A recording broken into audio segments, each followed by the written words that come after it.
En 2006, un jeune enseignant nommé Thomas est affecté dans ce village. Jeune, curieux, rationnel, il ne croit ni aux esprits ni aux malédictions.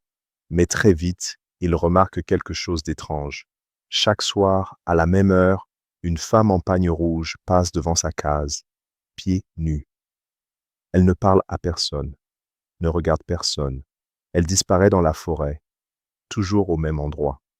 Les villageois ne disent rien, ou plutôt, ils évitent le sujet. Un vieux lui glisse un soir. Elle revient chaque nuit, pas pour toi, pour ce qu'on lui a pris.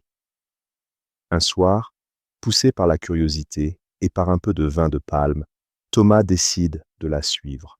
Il entre dans la forêt, à la lueur de sa torche. Il entend un chant, doux, inhumain, des voix en écho. Puis, plus rien. Il trébuche sur un objet, un vieux collier, taché de sang séché. À son retour, il est pâle, tremblant. Il refuse d'en parler. Mais la nuit suivante, il rêve d'elle.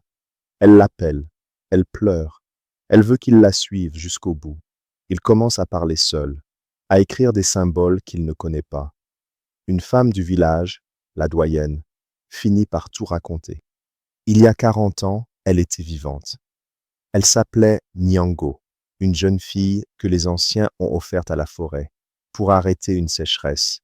Elle n'a jamais été retrouvée, mais depuis, elle revient, toujours à la même heure, pour rappeler que le prix du silence, c'est la répétition du sang. Thomas décide alors de faire un rite de libération.